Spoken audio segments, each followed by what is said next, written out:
Thank Well, you. one way to encourage people to talk about death more would be to have such a fabulous meal in front Exactly. of them. And Hayden is here to introduce our next course and a quote about it. Excellent.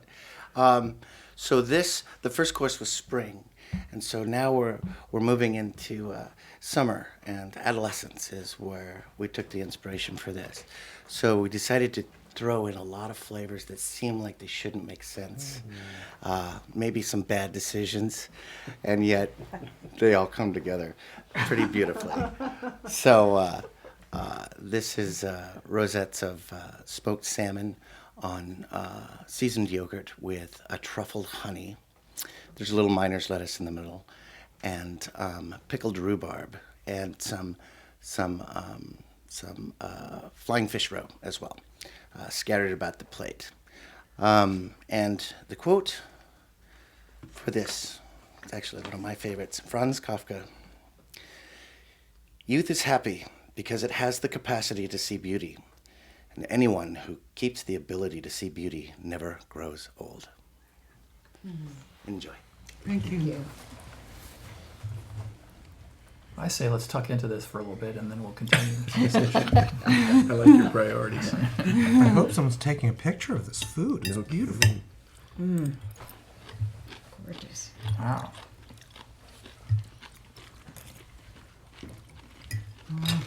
I'd like to talk a little bit about living a good life at the very end of life.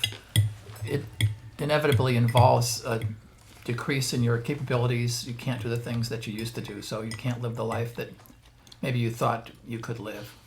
And I'm wondering how each of you kind of deals with that, or a suggestion for how to get people to deal with that when they realize they're not going to be running that marathon anymore, or they might not even be walking anymore. How can one become accustomed to a less active life because of approaching death?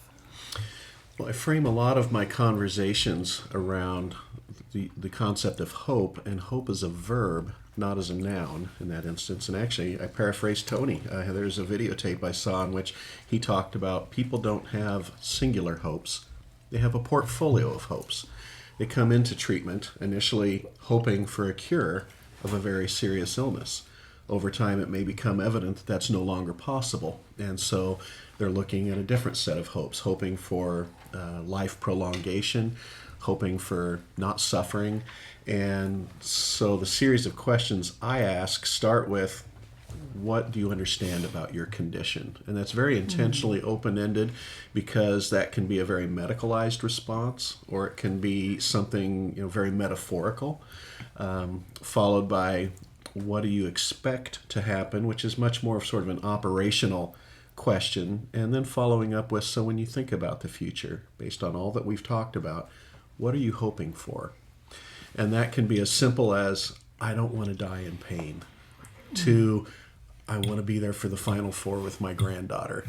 To one of my favorites was, some guy looked at me and said, I hope there's a big, beautiful blonde waiting for me on the other side. And I said, I hope so too, sir, but that's outside of my capabilities as a physician. I said, let's talk about what I can help you with. And he got very serious and said, I don't want to suffer. Yeah. I don't want to be in pain. I don't want to be strangling. Doc, I need to know that you're going to help me with that. And I said, okay, now here's where we can really work on sort of the management of the physical aspects, but then also following through with what's important to you with your family. His son was at the bedside, and his son at one point said, Dad, I've gotten to know you more in the last 20 months than in my first 20 years.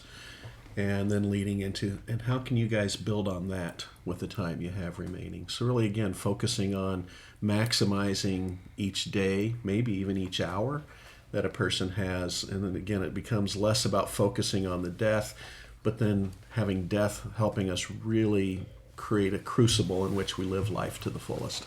Yeah. I mean, it's so funny that Hayden gave us this quote from Kafka, because I actually think that the experience of many people with a serious illness is Kafkaesque. Yeah. They feel like they're in this big place with a lot of doors and no directions, and they don't know where they're going. And I think that's why it's so important for us as a culture to develop these ways of talking about death, Yeah. to develop people who can guide people in these beautiful ways. Because I think in a way the Kafkaesque piece is the big fear. And it's not unfounded. No, it's not. And speaking It's of not. Hayden, Yes, Hayden. Yes. Oh, Hayden's back with our next course.